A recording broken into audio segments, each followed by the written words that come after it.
You know that moment when you see a chess master playing 20 games at once, seemingly effortlessly moving from board to board? We've all seen those images. Oh, yeah, absolutely. It's pretty intimidating. And you can't help but wonder, right? Do they just possess some kind of, encyclopedic memory of every single opening? Or maybe they've got some superhuman calculation speed, crunching variations faster than a supercomputer. Exactly. Is it just some magical gift they're born with? Well, it's a really common thought, Yeah. deeply ingrained in how we often picture chess mastery. We see the brilliant finish, the checkmate. Right, the flashy stuff. But as Irving Chernev points out so well in his classic logical chess, move by move, the reality is actually far more insightful and honestly more useful for the rest of us. Okay, so what's the secret then? Well, masters don't really rely on that brute force memorization of countless variations or, lightning fast analysis of endless combinations. They don't. No. If they did, they'd genuinely need to be faster than a machine, or like Chernev puts it, they'd have to be inspired 1,000 times in an evening. Yeah, that sounds exhausting. And probably impossible. Exactly. It's just not sustainable. And crucially, it's not really how they achieve mastery. Okay, so that whole mental supercomputer idea is basically out. But if it's not being a human calculator, what is that elusive master's touch? Is it just pure talent, or is it something we can actually learn? Chernev argues, really passionately actually, that it is learnable. And his whole book is built around showing you how. That's encouraging. It really is. Yeah. He reveals that the true secret, that master's touch, is what he calls positional judgment. Positional judgment. Yeah. It's less about one big eureka moment, finding a brilliant move, and more like an infallible instinct, or maybe a sixth sense for good moves. A sixth sense, like intuition. Kind of, but it's an educated intuition. This sixth sense isn't about memorizing everything, but understanding the logic and the purpose behind each move. It's about thinking efficiently. Efficiency. Okay. Yeah, efficiency born from recognizing patterns, deeply ingrained patterns, and having a really firm grasp of fundamental chess principles. That sounds powerful. Almost like a thinking shortcut, not just for chess, but maybe for any complex situation. You could definitely see it that way. So our mission today in this deep dive is to try and demystify master chess by exploring exactly that. The logic, the purpose behind the moves. We want to peek inside the inner workings of the master's mind. Yeah, give you a sense of how they think. And hopefully help you, our listener, develop that same kind of instinct, that positional judgment, without needing to memorize millions of variations. Think of this as a masterclass in strategic thinking right here. Exactly. And we'll do it by breaking down the fundamental opening strategies first. Then we'll get into the subtle art of positional play, which really governs the middle game. Okay. And then we'll look at how games transition into the end game. Chernev's genius is making these complex ideas really accessible. He uses clear, everyday language. Which is helpful. Definitely. And he illustrates everything with specific, really clear examples from classic games. We'll use algebraic notation, too, so you can follow along, visualize the board. Perfect. Almost like we're sitting there watching the master think move by move. That's the idea. All right, let's dive into part one, the master's approach. Positional judgment over brute force calculation. Let's do it. So, if the idea of the master as some kind of super fast calculation machine is a myth, what is this positional judgment Chernev talks about? How do they actually think when they're looking at the board with all those possibilities? Okay, this is where it gets really fascinating and maybe a bit revolutionary for how many players think about chess. Okay. Masters primarily use positional judgment to immediately, get this, eliminate inferior moves. Eliminate them, not calculate them. Right off the bat, think of it like their mind has this incredibly efficient filter, a spam filter for bad chess moves. Like that. Yeah, so the average player might waste valuable time, as Chernev points out, speculating futilely over moves that are just obviously violations of principle. Right, calculating lines that go nowhere, getting bogged down. Exactly. But a master, Chernev says they hardly glance at those moves. Their experience, their judgment, it just instantly flags them as inherently unsound. So it's not about calculating everything to depth 20. Not at all. It's about very quickly narrowing down the pool of moves that are actually worth considering.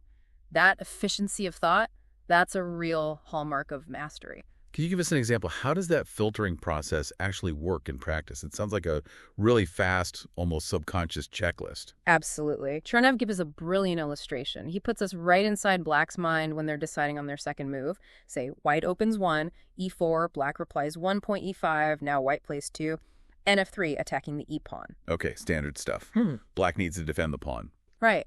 Now, for an average player, maybe a dozen options flash through their mind. Right.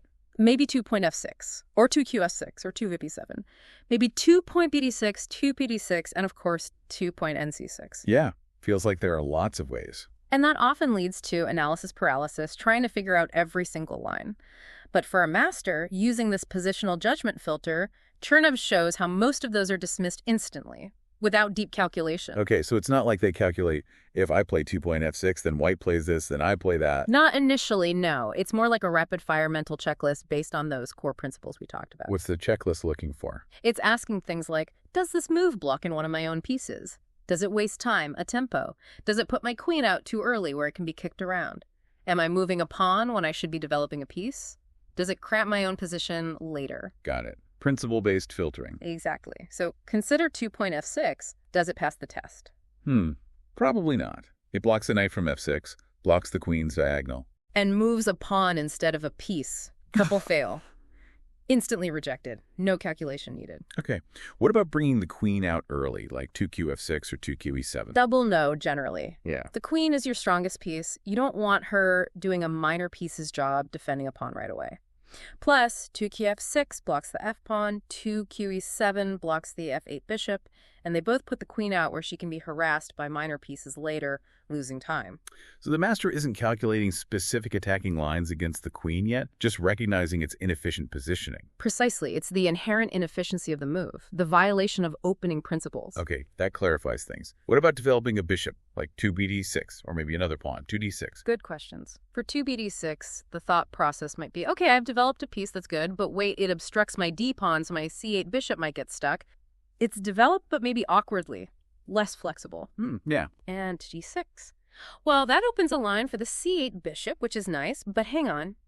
It limits the range of my f8 bishop. And again, I've moved a pawn when I should probably be getting my knights or bishops into the game. So each one gets flagged for violating some principle of development or harmony? Exactly. They're rejected not because of a deep calculation showing a loss in 10 moves, but because they're recognized immediately as less efficient, less flexible, less principled than other options. They are, in Chernev's phrase, obviously violations of principle.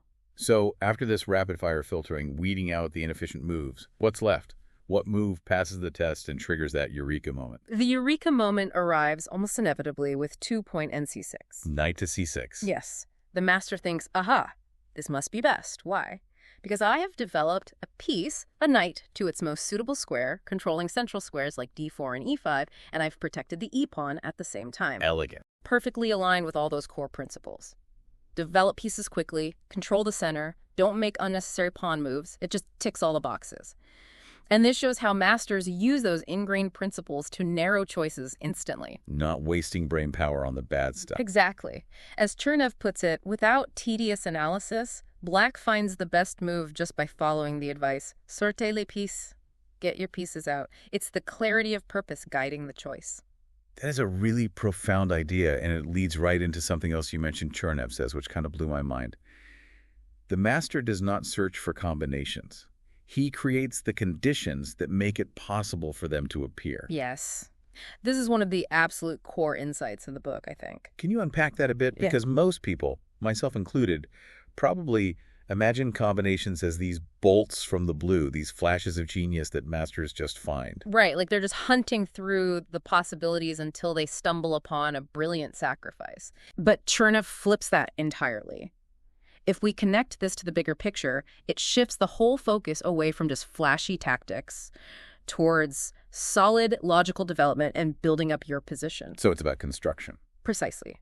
It means focusing your energy, move by move, on building a superior position, getting your pieces to good squares, controlling key lines, creating weaknesses in the opponent's camp, following those principles we just talked about, and then the decisive combinations, the ones that look so brilliant, They aren't found by randomly searching for them in a messy position and hoping for a miracle. They just appear. Chernev says they disclose themselves naturally when the position is ripe, when your pieces are perfectly coordinated, when your lines are open, when the opponent's weaknesses have been systematically created and are ready to be exploited.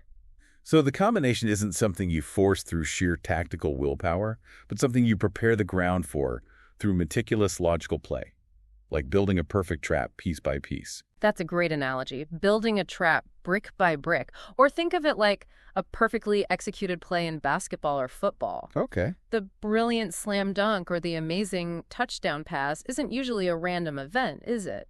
It's often the inevitable outcome of all the teamwork, positioning, and strategy that came before it. Right. The setup makes the payoff possible. Exactly. And the legendary world champion Emanuel Lasker put it beautifully.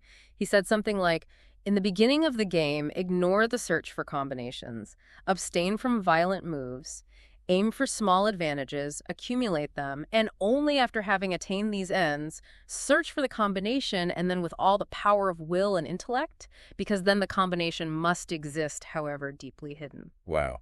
So the brilliance isn't magic. It's the logical result of systematic work. That's the core idea. The combination is simply the harvest you reap from a field you've carefully prepared. Okay, that changes how you think about playing, doesn't it?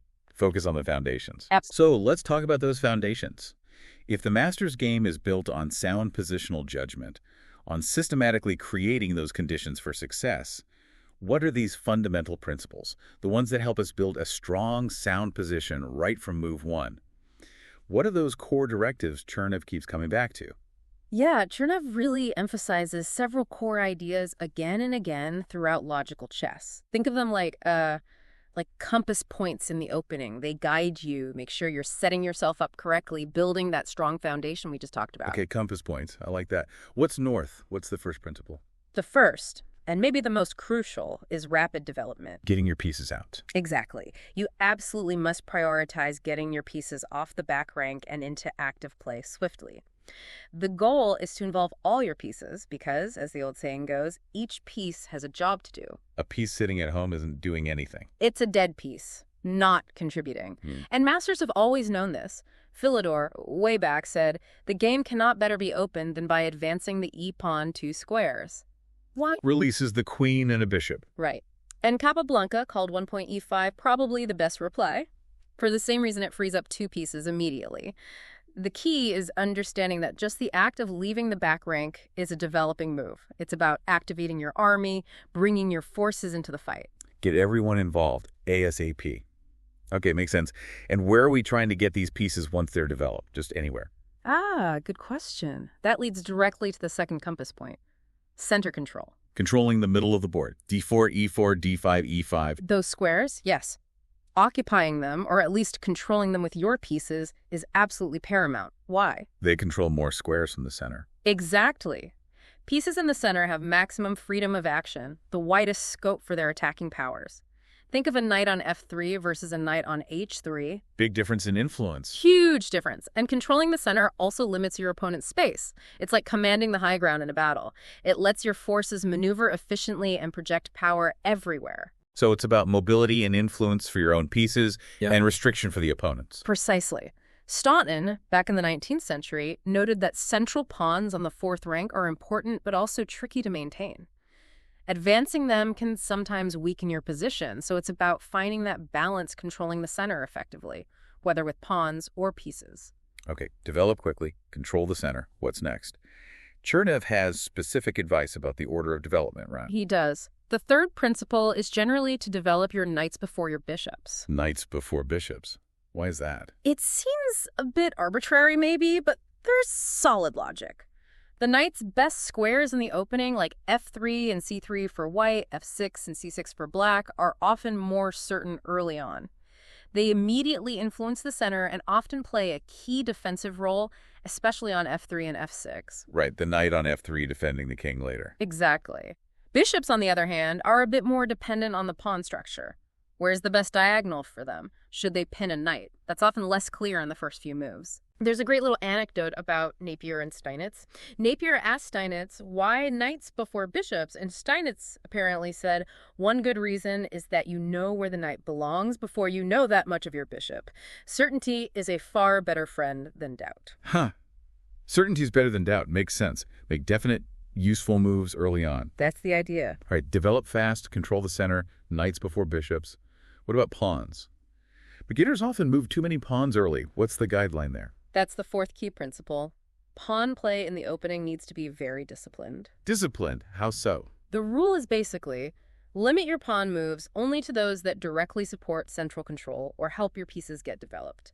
Avoid what Chernev calls meaningless moves, just pushing pawns randomly. Because that wastes time. It wastes time and it can create weaknesses. Tarrasch famously said, move pieces, not pawns. The general advice is to move at most 2 pawns in the early stages of the game. Only 2.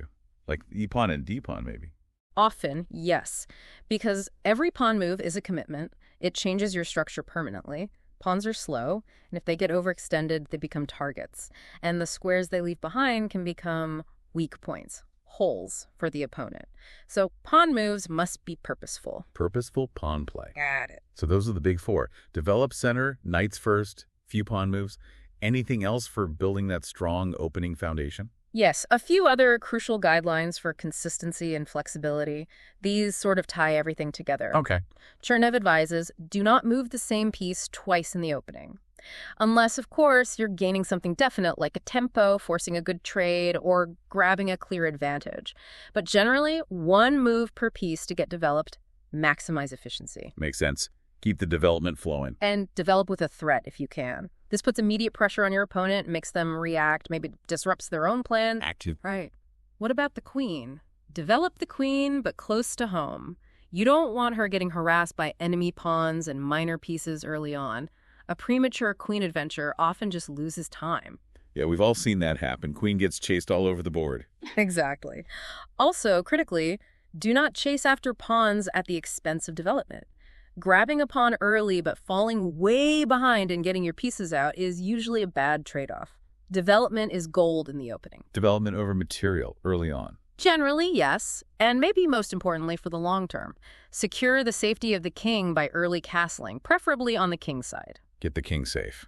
Absolutely. Castling does 3 things. Gets the king out of the center, tucks it behind pawns, and connects your rook so they can work together later. It's a vital developing move. So it's a whole system of logical steps. It is. Capablanca, who was a master of clear logical play, summed it all up simply. The main thing is to develop the pieces quickly. Get them into play as fast as you can. It's a holistic approach where every move aims to build that strong, coordinated position. This all sounds incredibly logical, almost like a formula. Rock-solid advice. But chess is famous for its exceptions, isn't it? Are these rules absolute, or does Chernev acknowledge that sometimes masters have to, well, break them? Oh, that's the crucial point. And Chernev is very clear about this. He calls these principles wonderful guideposts, essential starting points. But he stresses rules must often be swept aside in chess, just like in life. Okay, so they're not iron laws. Not at all. The value of any principle depends entirely on the specific circumstances of the position on the board.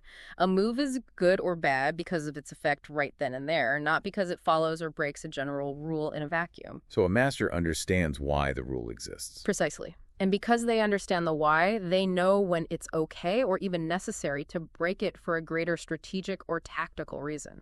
Can you give an example of a master breaking the rules effectively? Sure. Chernev points to Alekhine's play in Game 15 against Poindal. Alekhine made some really unconventional opening moves. I think he moved the same knight 5 times. 5 times. That breaks the don't move the same piece twice rule pretty spectacularly. Totally. But Alekhine did it with purpose. He was punishing black for wasting time, keeping black's king stuck in the center where it was vulnerable, and ultimately securing a big lead in development. He broke a rule to enforce a larger strategic goal. Ah, so the rule breaking served a higher purpose. Exactly. Or look at Game 4, Blackburn playing white. He plays 3. NC3. Now, generally 3. NF3 is considered more energetic, controlling E5 directly. But Blackburn played 3. NC3 deliberately. Why? because he knew his opponent. He apparently lured his opponent into a specific line where flak nc3 would be advantageous later on. It shows that understanding psychology, knowing your opponent, can sometimes override abstract principles. Fascinating. So it's principles plus judgment plus context. That's it, exactly. The principles give you the compass, but the master knows the terrain well enough to sometimes take a shortcut or a different path, because they understand the spirit of the rule, not just the letter. This is where true positional judgment really shines. Okay, that makes a lot of sense. Let's move on to one of the most visually striking lessons in the book, Attacking the King, specifically weaknesses around a castled king. Chernev seems to issue a really strong warning about moving those pawns in front of your castled king. Why is that considered so dangerous? Yes, this is a absolutely critical insight into positional chess, and Chernev really drives this point home with several quite brutal examples. Brutal, okay. Well, brutal in their chess consequences. Tarrasch warns, you should never, unless of necessity or to gain an advantage, move the pawns in front of the castled king, for each pawn move loosens the position. Loosens the position. And Alekhine puts it even more strongly. Always try to keep the 3 pawns in front of your castled king on their original squares as long as possible. Keep them on g2, h2, f2, or g7, h7, f7 for black. Don't touch them. Ideally, yes. Because advancing the h-pawn or the g-pawn creates what Chernev calls an organic weakness. Organic weakness. What does that mean? It means it's a weakness inherent to the structure itself, one that can't easily be fixed. Once those pawns move forward, they themselves can become targets for attack. But maybe even more importantly, the squares they used to guard, like g3 or h3 if the pawn moves from g2 or h2, become weak. They become landing fields for the enemy's troops, or holes that your own pawns can no longer defend. So you create infiltration points for the enemy right next to your king. Precisely. It's like taking a brick out of the fortress wall right next to the king's chamber. It might seem like a small change, but it creates a permanent vulnerability, an irreparable breach that a sharp opponent will exploit. Those pawns are the king's bodyguards, and moving them just opens the door. What about the pieces defending the king? Is the f3 knight really that important? Absolutely critical. Tarrasch calls the knight at f3, or f6 for black, the best defense of a castled position on the king side. The best defense. It controls key squares like g5, h4, e5, and critically protects the pawn on g2 or g7 for black. It's a stable defender, centrally placed, hard to dislodge. Losing that knight, or even just forcing it to move away, is often a major blow to the defense. Steinitz even said that 3 unmoved pawns on the king side in conjunction with a minor piece form a strong bulwark. It's the combination of the solid pawns and the vigilant knight. And we saw that in one of the examples earlier, didn't we? Where exchanging the f3 knight hurt the defense. Yes, in von Schiff-Teichmann, Game 1, White exchanging his f3 knight was a significant factor in the collapse. It removed the key defender just before Black launched the attack. Okay, let's look at those illustrative examples Chernev uses to hammer this home. Game 1. Von Schiff-Teichmann. What happens there? This is a classic textbook example of the danger. White plays 9h3. Pawn to h3. Why? Chernev calls it an instinctive move. White was probably worried about Black playing bg4, pinning the knight on f3. Seems logical, right? Prevent the pin. Yeah, seems like a normal prophylactic move. But Chernev immediately warns some remedies worse than the disease. That move, 9pd3, organically weakens the king side. It makes the h-pawn itself a potential target, and it weakens the g3 square. Creates that hole we talked about. Exactly. And Black, Teichmann, punishes this ruthlessly. Later in the game, at move 12, he sacrifices his bishop for that very h-pawn, 12 by bkos 3. Sacrifices a whole bishop just for the pawn. Yes, because capturing it smashes open the king side. When White recaptures with 13 bkos 3, it doesn't just open the g-file for Black's rook or queen, it shatters White's pawn shield completely. Rips it open. Totally. And Black immediately exploits the open lines and the weak g3 square with 13.qg3 plus check.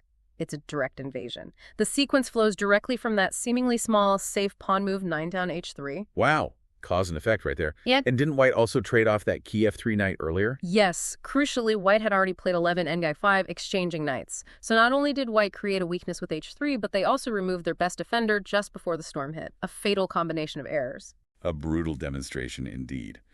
What about Game 2, Lyubarsky, Sultan BF? Is it a similar story? It starts similarly, yes. White again plays 9h3, also likely fearing a pin. Okay.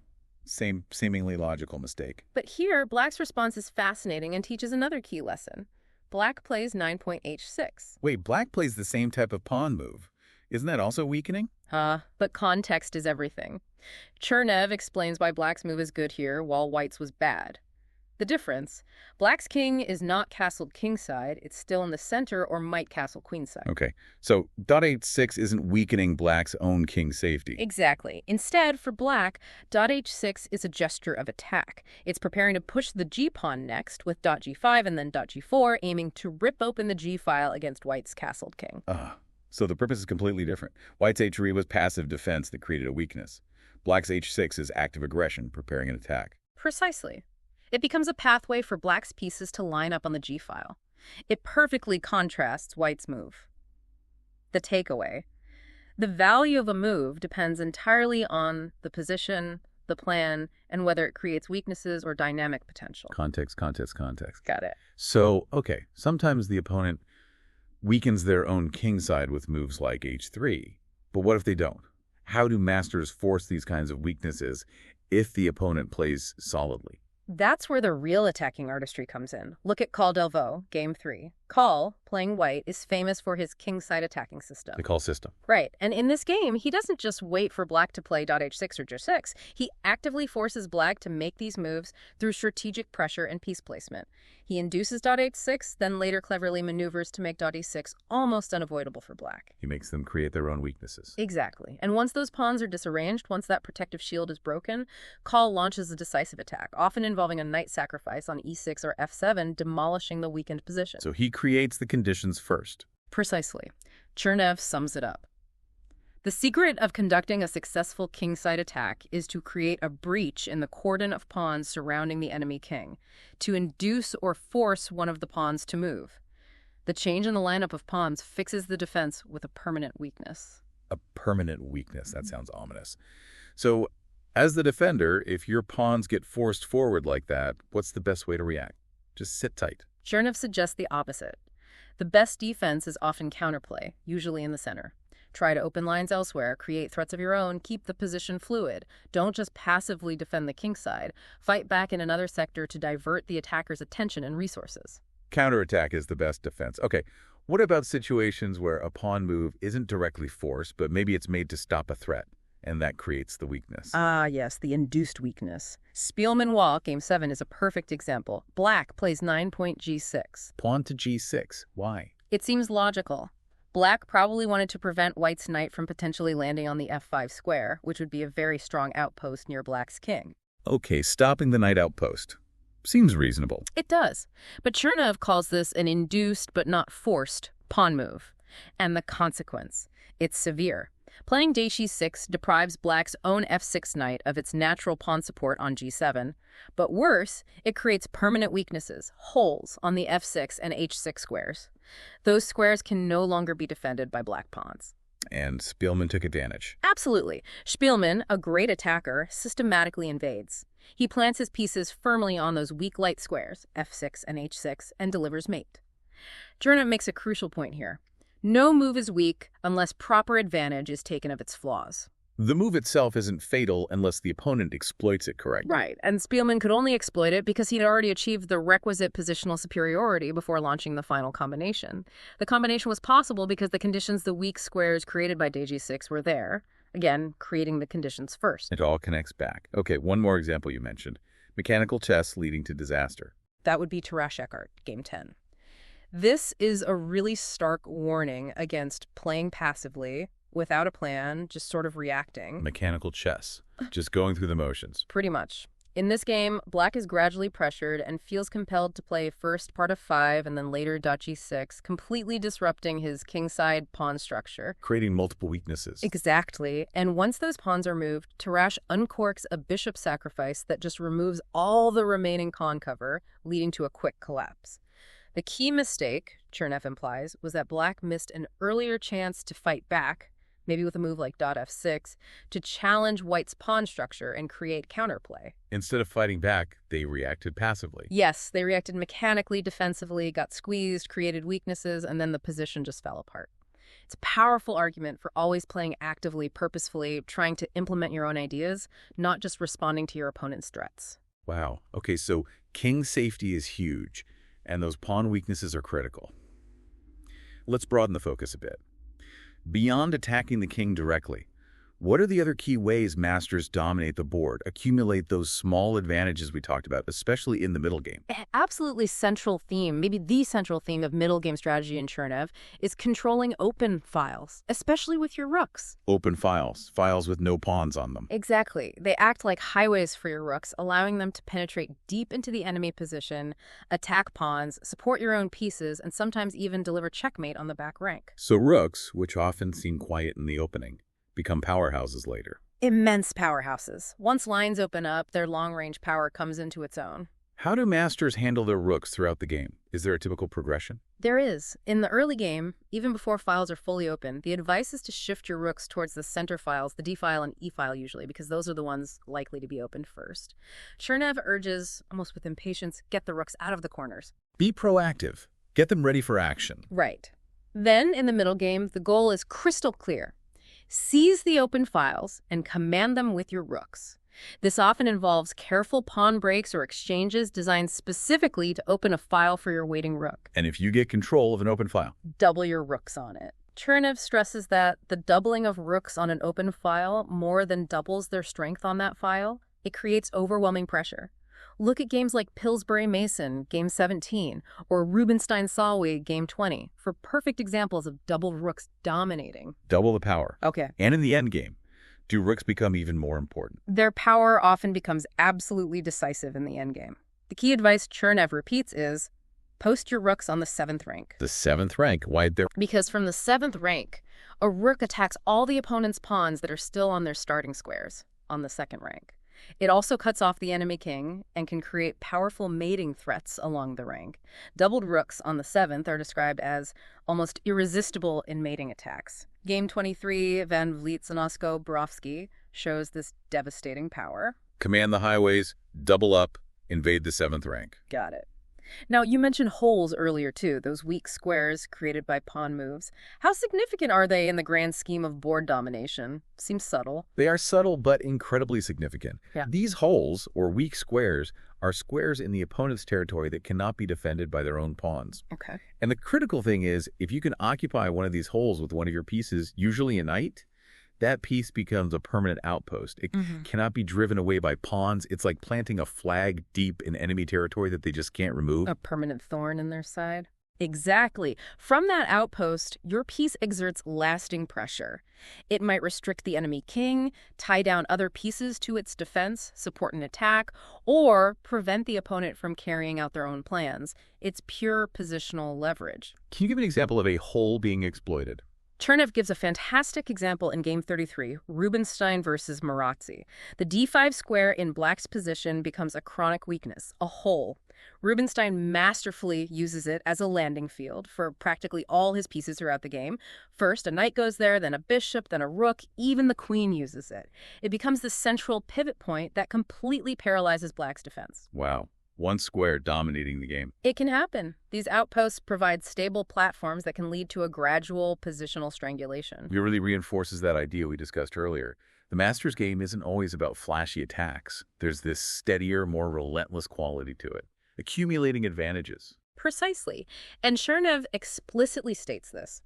Winning by accumulating small advantages is more consistent with a common-sense approach than to seek to overwhelm the opponent with bewildering combinations.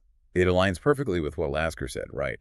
Build up the position first. Exactly. It's about strengthening your own position piece by piece, controlling key squares and files, creating small weaknesses in the opponent's camp, and letting those advantages build up until the opponent's position becomes untenable. The brilliant finish is often just the logical culmination of all that patient positional work. Can you point to a game that really exemplifies this process? Accumulating small advantages leading to a win, perhaps without a direct king hunt. Rubinstein's play in Rubinstein-Solway, Game 20, is a masterclass in this. It's a queen's gambit declined. Rubinstein doesn't launch an immediate attack. Instead, he meticulously builds positional pressure. He controls the c-file, establishes a grip on the c5 square, blockades black's queenside forces, effectively tying them down. Okay, controlling one side of the board. Yes. And then Chernev highlights this extraordinary fact that weaknesses on one wing can lead to complete collapse on the other. Once black is fully occupied defending the queen side, Rubinstein cleverly switches the play to the king side, exploiting the fact that black's pieces are misplaced. He stretches the defense until it breaks somewhere else. Exactly. The game shows how that slow, methodical accumulation of positional pluses, controlling a file, dominating a key square can lead to a decisive win, even without immediate tactical fireworks. It's about strategic flexibility, building pressure, and shifting the attack when the opponent is vulnerable. And mobility must play a huge role in this, right? Having active pieces seems key to accumulating advantages and switching attacks. Absolutely. Greater mobility is a significant advantage in itself. Pieces that are free and untrammeled, as Chernev describes them in Game 27, check over Rudakovsky, just have more options, more attacking potential. They can get where they need to go faster. Right. They can shift quickly from defense to attack or redeploy from one side of the board to the other. They can respond to threats and exploit opportunities much more effectively. Mobility translates directly into flexibility and force. An active army is a dangerous army. Okay, let's touch on some specific opening strategies Chernev discusses, particularly on the queen side, that illustrate these positional ideas. The queen's gambit declined comes up a lot. It does. It's a classic battleground for these strategic ideas. In the queen's gambit declined, Chernev emphasizes that control of the c-file, and especially the c5 square, is often of paramount importance. The c5 square again. Why is that one so crucial? It often becomes a key outpost, particularly for white. Planting a knight securely on c5 can exert a paralyzing grip on black's entire queenside, restricting their pieces and controlling important territory. Game 17, Pillsbury Mason, is a great example where white's control of c5 becomes a major strategic factor. It shows how specific squares, not just the absolute center, can become vital strategic objectives. Identify the critical squares in the position and fight for them. Okay. What about the Pillsbury attack? That sounds more aggressive. How does that fit into a book emphasizing logic and position? The Pillsbury attack is aggressive, described as a tremendously effective assault on the king side, but crucially, it's an attack born from positional strength. Ah, okay. Not just random aggression. No. It's typically characterized by establishing a very strong knight outpost on e5, solidly supported by pawns on d4 and f4. Game 17, Pillsbury Mason again, and 22, Pillsbury Marco, showcased this. Knight on e5, that controlled a lot of central and kingside squares. Exactly. That knight outpost restricts black's position, paves the way for other pieces to join the attack, and often becomes the spearhead for a devastating kingside assault. It's a perfect example of how positional control, that strong outpost, directly fuels a powerful attack. It embodies Lasker's idea. Get the superior position, then the combination exists. Position fuels attack. Got it. Now, Chernev also discusses the isolated d-pawn. This always seems like a really complex topic, with strong opinions on both sides among masters. How does Chernev frame it? The isolated d-pawn, or isolani. Yes, it's one of the most fascinating and debated structures in chess, precisely because it has both clear strengths and significant weaknesses. It really embodies the nuances of positional play. Okay, so what are the downsides? Why might you not want one? The main con is that being isolated, it has no neighboring pawns to defend it, so it needs constant protection from pieces, which can tie them down. And the square directly in front of it, d5 for white or d4 for black, becomes a potential outpost for the opponent. They can blockade the pawn, sit a piece there safely, and use it as a base. It can become a static weakness, a target. Sounds like a liability. So why would anyone choose to have one? What are the pros? Because it also offers dynamic potential. An isolated d-pawn often acts as a spearhead for an attack. It controls key central squares itself, and crucially, it usually means the files next to it, the c-file and e-file, are open or half open. Open files for the rooks and queen. Exactly. It gives those major pieces great mobility and scope along those files. The pawn itself can sometimes advance, creating threats and opening up more lines, so it offers space and activity, potential for dynamic play. So it's a trade-off. Yeah. Static weakness versus dynamic potential. Precisely. And masters have debated it for ages. Philidor famously distrusted isolated pawns, saying something like, "A pawn, when separated from his fellows, will seldom or never make a fortune."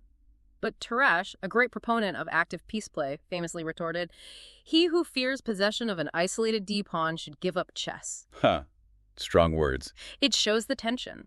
Chernev uses games like Rubinstein-Solway, Game 20, which features an isolated pawn, to demonstrate how a master manages it, leveraging its dynamic strengths while mitigating its static weaknesses.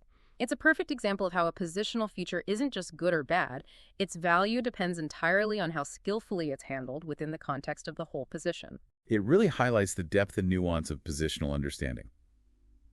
Okay, let's transition towards the final phase of the game. As we move into the end game, the nature of the battle often changes. What becomes the primary, often overriding, goal? In many, many endgames, the ultimate goal, the driving force, becomes the creation and promotion of a passed pawn. A pawn that has no enemy pawns in front of it on its file or on adjacent files that can stop it from advancing. Exactly. The great strategist Nimzowitsch had a wonderful phrase for it. He talked about the lust to expand inherent in a passed pawn. He even called an opponent's passed pawn a criminal who should be kept under lock and key. A criminal? That sounds serious. Why is a single passed pawn so incredibly powerful? It's still just a pawn, isn't it? But it represents the potential for a new queen. Its power is immense. Firstly, a passed pawn almost always forces the opponent to dedicate a piece, often a rook or even the king, just to blockading it, to stopping its advance. It ties up enemy forces. Completely. It puts them under constant vigilance, sucking their pieces into purely defensive roles. This prevents them from creating any counterplay of their own. And once your opponent's pieces are tied down, babysitting your pawn... your other pieces are free to operate elsewhere. Exactly. You are then free to switch the attack from one point to another. It fundamentally simplifies the path to victory because the threat of queening is so potent, so decisive. Often, the mere existence of a passed pawn forces favorable exchanges or wins material elsewhere. It becomes the focal point around which the entire endgame strategy revolves. Create a passed pawn, tie down the opponent, win the game. Sounds like a plan. Let's look at how the masters do it. I imagine Capablanca, the endgame genius, features here. Absolutely. But first, look at Pillsbury Mason Game 17 again. We mentioned Pillsbury's control of the c-file earlier. Well, that positional dominance directly leads to him creating a passed pawn on the c-file. And once that pawn gets rolling, Chernev notes how the winning process looks almost easy, almost automatic. Because the groundwork was laid earlier. Precisely. The passed pawn was the logical harvest of that sustained positional pressure. It shows how endgame advantages are often forged much earlier in the game. And yes, Capablanca, he was the ultimate endgame technician. Look at Capablanca Villegas, Game 30. It's stunning. Capablanca offers a queen sacrifice. A queen sacrifice. That sounds like tactics, not endgame strategy. But here's the key insight Chernev provides. The sacrifice isn't just a flashy tactic for its own sake. He says it is subordinate to the grand strategy of securing a positional advantage. Okay, subordinate to the strategy. What advantage did it secure? The sacrifice leads to Capablanca gaining complete control of the d-file. He then converts that control into creating a queenside pawn majority, 3 pawns versus 2, which inevitably yields a passed pawn. Exactly. And later in the game, Capablanca makes another queen sacrifice, this time simply to open the path for that passed pawn to promote. It's a breathtaking illustration of combinations serving the strategic goal. The passed pawn is the objective. The tactics are the tools used to achieve it. Brilliant.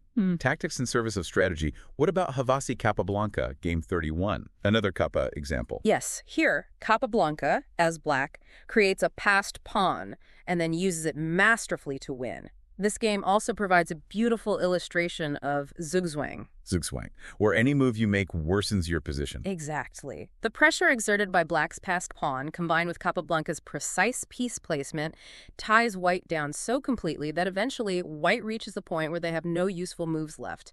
Every move they could make leads to immediate loss or further disadvantage. The passed pawn essentially squeezes the life out of white's position. Strangled by the passed pawn. Ouch. And Canal Capablanca, Game 32. Another Capa masterpiece with a passed pawn. Here, black gets a passed pawn on the d-file right in the center after some exchanges.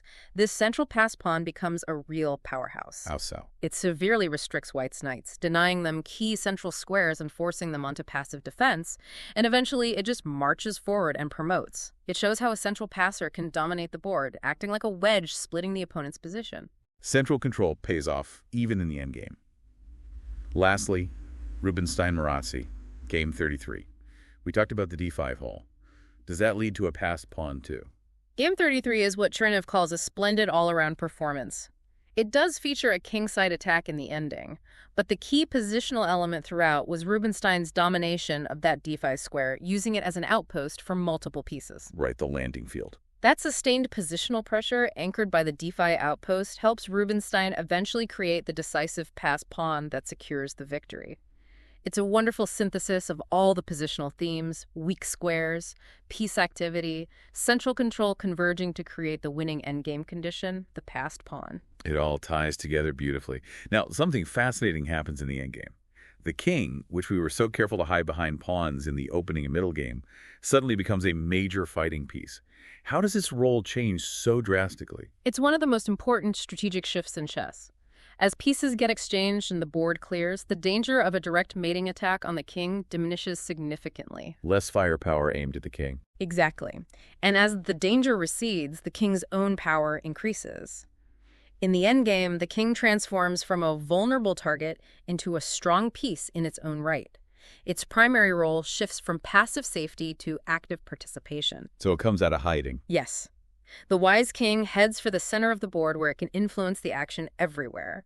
It can attack enemy pawns, defend its own pawns, and crucially, it often plays the decisive role in escorting its own passed pawn towards promotion. So those pawn moves in front of the king, like h3 or g6, which were so dangerous earlier, they don't matter as much in the endgame. Generally, no. Breaking up the pawn structure around your king in the endgame is often irrelevant, sometimes even helpful if it opens lines for your king to become active. There simply isn't enough enemy material left on the board to launch a dangerous assault based on those pawn weaknesses. The context changes everything. Games like Pillsbury Mason, Game 17, show the king becoming very active in the endgame. The king goes from monarch to warrior. A perfect description. Okay, so you've reached an endgame, you have a material advantage, maybe you're up a pawn or a piece. What's the standard procedure, the technical way to convert that advantage into a win? The masters make it look so simple sometimes. The standard prescribed strategy when you have a material edge in the endgame is almost always exchange pieces, not pawns. Trade pieces, key pawns, why? Because simplifying the position by trading off the major pieces, queens, rooks, and minor pieces, bishops, knights, makes it much easier to realize your material advantage. Tactical complexities decrease, and the path for your extra pawns to promote, or for your king to dominate, becomes clear. Aim for a simpler ending, often a pawn ending. Yes, pawn endings are often the easiest to win if you have an extra pawn, as they are the most concrete and calculable. So if you're up material, seek trades. If you're down material, avoid trades. Makes sense. And it seems like this conversion process, while logical, isn't always about spectacular fireworks. Not at all. And Chernev makes a really profound point about this, maybe one of the key takeaways about master play. It is subtle moves in apparently simple positions and not queen sacrifices that mark the master player. Subtle moves in simple positions, not queen sacks. Exactly. It reinforces that core idea we've been discussing. True mastery isn't just about the brilliant, flashy combinations, though they happen. It's often revealed in the quiet, precise, logical play in seemingly straightforward positions, meticulously converting an advantage, understanding the subtle positional nuances that lead to victory. The brilliant moves are often just the logical, inevitable conclusion of that sustained, systematic accumulation of advantages. Wow. That really brings it all together, the logic behind the brilliance. That's the essence of logical chess. What an absolutely fantastic deep dive into logical chess, move by move. We've really taken a journey, haven't we? Starting with understanding positional judgment as the master's real secret weapon. Yeah, how they filter out bad moves almost instantly. Right. And then exploring those fundamental opening principles. Rapid development, controlling the center, knights before bishops, careful pawn play. Building that solid foundation. Exactly. Then we saw how masters exploit those subtle, or sometimes not so subtle, kingside weaknesses around the castled king. The danger of those pawn moves. Definitely learned that lesson, and how they dominate the board by controlling open files and those strategic holes or outposts. Accumulating those small advantages, piece by piece. And finally, landing on the decisive power of the passed pawn in the endgame, often the ultimate goal. It feels like we've covered the whole strategic arc of a well-played game. I think Chernev's core message really resonates throughout all of this. The master does not search for combinations. He creates the conditions that make it possible for them to appear. It keeps coming back to that, doesn't it? It does. It's not about rote memorization, not about being a calculation machine. It's about deeply understanding the why behind the moves, the underlying logic and purpose. It's about building that superior position, patiently, logically, brick by brick. And then the opportunities, the combinations, they just naturally arise from that solid structure. Exactly. It's about strategic vision, not just tactical calculation. Understanding the forest, not just the trees. So, thinking about this more broadly, if the greatest chess minds, people like Alekhine, Capablanca, Rubinstein, didn't just luckily stumble into their brilliant wins, but systematically created the conditions for them through logical, principled play, what does that suggest for how we might approach other complex challenges outside of chess? That's a fascinating thought, applying that principle elsewhere. Yeah. What conditions are you, our listener, creating right now for your own breakthroughs, for your own successes, whether it's in your work, your studies, your personal projects? Are you laying the strategic groundwork? Are you patiently accumulating those small advantages, understanding the deeper logic of whatever game you happen to be playing? It suggests that maybe that patient, purposeful buildup, focusing on sound principles and creating the right conditions, can lead to those powerful, seemingly inevitable conclusions, no matter what field you're in. Something to definitely ponder. Create the conditions and let the success appear.